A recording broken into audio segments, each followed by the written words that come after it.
Join us on Path of Faith, where we delve deep into the heart of spirituality, offering insights and inspiration to illuminate your path towards a deeper connection with God.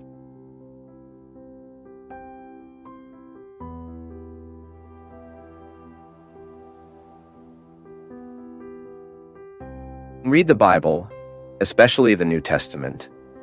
We can see in a very clear way that the Jews and the Samaritans did not take place, and that ends up generating the curiosity of many people to want to know why there was this rivalry. In fact, the conflict between Jews and Samaritans dates back to the Old Testament times, and this conflict eventually dragged on to the New Testament times, when, in the days of the ministry of the Lord Jesus, we see that the mutual hatred of Jews and Samaritans was still very intense.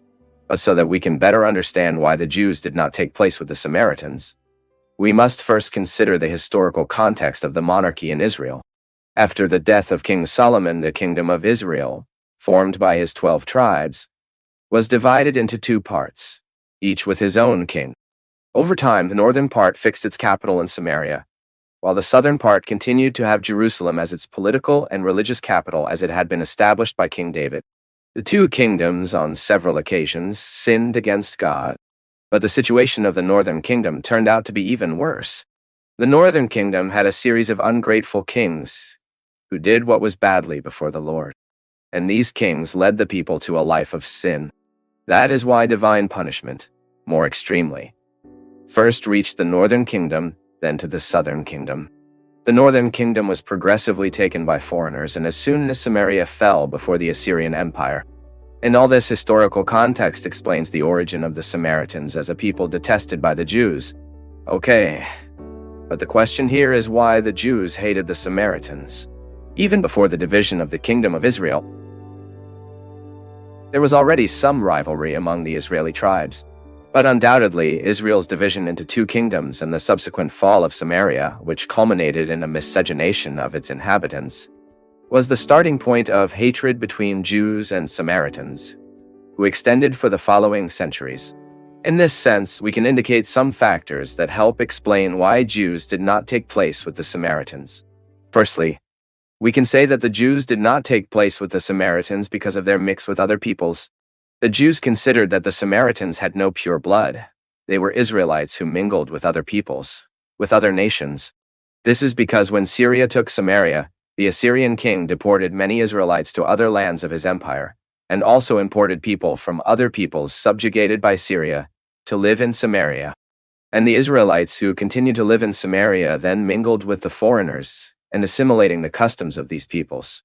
So, especially through marriage between Israelites and foreigners, a mestizo people was being formed in Samaria. Therefore, following history, the word Samaritan came to designate especially these mixed people in the region of Samaria. Secondly, we can say that the Jews did not take place with the Samaritans because of substantial differences in the religious aspect. In fact, after the fall of Samaria, many Samaritans mixed the Hebrew monotheism with the polytheism of the pagan peoples who occupied that region. But then there was an effort for the Samaritans to be instructed in God's law. Although many of them continued to incorporate worship into the Lord into their idolatrous practices. And over time, the Samaritans built their own temple of worship on Mount Gerizim and had their own priests. And yet, they also considered worship in the temple an inappropriate Jerusalem, even claiming that Mount Gerizim was the right place of worship designated by Moses instead of Mount Zion. So these monotheistic Samaritans create one God and considered only the Torah as scripture, but they despised prophetic writings and other Jewish traditions. This, of course, caused a great tension with the Jews of the southern kingdom. Thirdly, we can also say that the Jews did not take place with the Samaritans because of some historical events they made by increasing hostility between these two groups. When the Jews returned from the Babylonian captivity, they were allowed to rebuild the temple and the walls of the city of Jerusalem. Initially, the Samaritans even presented themselves to Zerubbabel, wanting to help Jews in the reconstruction of the temple. But when they had their help denied as soon as they began to make great opposition against the Jews and delayed the work. And also when Nehemiah began to rebuild the walls of Jerusalem, one of his greatest opponents was precisely Sanballat, who was the governor of Samaria at that time. And the rivalry between Jews and Samaritans increased even more when Ezra and Nehemiah sought to emphasize the zeal for the purity of the remaining Jewish people of the captivity. And also at that time, the grandson of the high priest married the daughter of Sanballat, who was the governor of Samaria, and Nemes expelled him from Jerusalem. Necklaceness wanted to clean the people of all foreign influence that could pervert worship to God. So scholars say it was in this context of acute rivalry between Jews and Samaritans that the temple on Mount Gerizim was built by the Samaritans, and Flavio Jose, Jewish historian, also points out that the Samaritans received with open arms the Jews who broke the Jewish laws. This, of course, did by increasing the hatred of the other Jews further.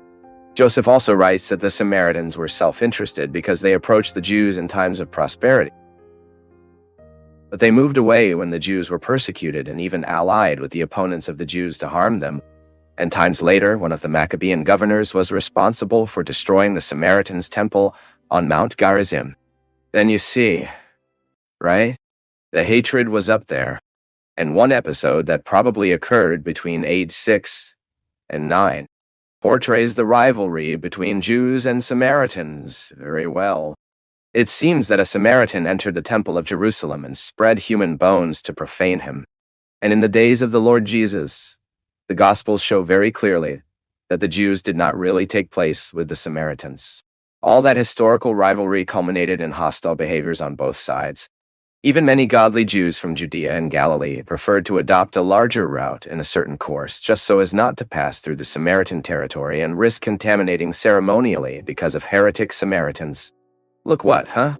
And it is also true that some Samaritans did their best to block Jewish travelers. Therefore, some scholars say that the hatred of certain Samaritans was so great, but so long, they even murdered some Jewish pilgrims. But the Lord Jesus, for on the other hand, at no time approved or fostered this hatred between Jews and Samaritans. Jesus Christ also announced the kingdom of God to the Samaritans. He was in Simo, a city that gathered many Samaritans, and his hospitality to the Samaritans even impressed that Samaritan woman next to the well of Jacob, as we read in chapter 4 of the Gospel of John. And in the parable of the Good Samaritan, Jesus has reached the point of putting a Samaritan as an example for Jews. And besides, when Jesus healed from the lepers, the only one who returned to thank Jesus was precisely a Samaritan. And later, Jesus also rebuked the Apostle James and the Apostle John, wanted to see the destruction of a Samaritan village that showed no hospitality. And finally, after the resurrection, the Lord Jesus also indicated that in his church, there was no room for hatred between Jews and Samaritans, because his work atonement brought together Jews, Samaritans, and Gentiles in the constitution of their holy people. Therefore, despite the rivalry between Jews and Samaritans, in the time of the early church, we see that the gospel was announced in the region of Samaria, and many Samaritans were converted to Christ.